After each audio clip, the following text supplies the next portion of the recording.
भगवान श्री गणेश हर विघ्न बाधा को दूर करते हैं। अपने सुहाग की लंबी आयु और ससुराल हमेशा खुशियों से भरा रहे, ऐसा वरदान देने वाले भगवान श्री गणेश की कहानी आज सुनिए। हर कार्य सिद्ध होगा। भगवान श्री गणेश की पूजा हर पूजा से पहले की जाती है।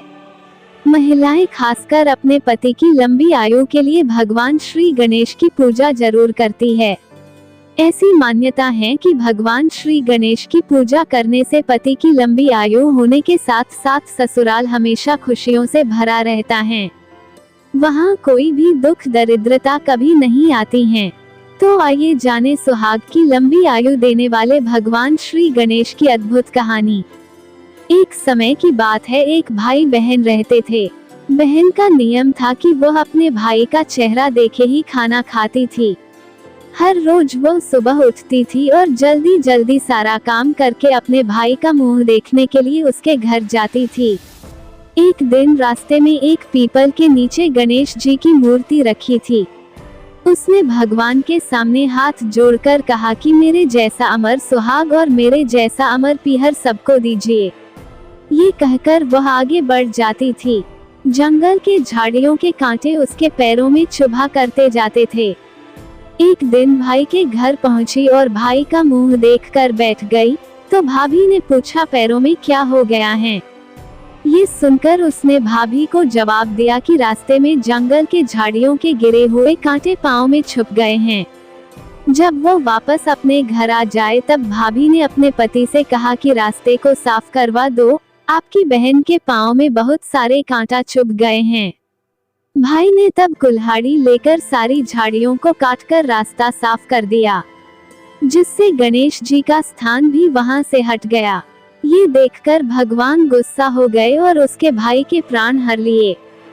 लोग अंतिम संस्कार के लिए जब भाई को ले जा रहे थे, तब उसकी भाभी रोते हुए लोगों से कहीं थोड़ी देर रुक जाओ, उसकी बहन आने वाली है। वो अपने भाई का मुंह देखे बिना नहीं रह सकती है, उसका यह नियम है। तब लोगों ने कहा आज तो देख लेगी पर कल कैसे देखेगी। रोज दिन की तरह बहन अपने भाई का मुंह देखने के लिए जंगल में निकली। तब जंगल में उसने देखा कि सारा रास्ता साफ किया हुआ है। जब वो आगे बढ़ी तो उसने देखा कि सिद्धिविनायक को भी वहां से हट दिया गया है। तब उसने जाने से पहले गणेश जी को एक अच्छे स्थान पर रखकर उन्हें स्थान दिया और हाथ जोड़कर बोली भगवान मेरे जैसा अमर सुहाग और मेरे जैसा अमर पीहर सबको देना, और फिर बोलकर आगे निकल गई। भगवान सोचने लगे अगर इसकी नहीं सुनी तो हमें कौन मानेगा, हमें कौन पूजेगा। तब सिद्धिविनायक ने उसे आवाज दी, बेटी इस खेजड़ी की 7 पत्तियां लेकर जा और उसे कच्चे दूध में घोलकर भाई के ऊपर छींटा मार देना, वह उठकर बैठ जाएगा। ये सुनकर जब बहन पीछे मुड़ी तो वहाँ कोई नहीं था। फिर वो ये सोचने लगी कि ठीक है, जैसा सुना वैसा कर लेती हूँ। फिर वह 7 खेजड़ी की पत्तियां लेकर अपने भाई के घर पहुँची। उसने देखा वहाँ कई लोग बैठे हुए हैं। भाभी बैठी रो रही और भाई की लाश रखी है। तब उसने उस पत्तियों को बताए हुए नियम के तहत भाई के ऊपर इस्तेमाल किया। तब भाई उठकर बैठ गया। भाई बहन से बोला मुझे बहुत ही गहरी नींद आ गई थी।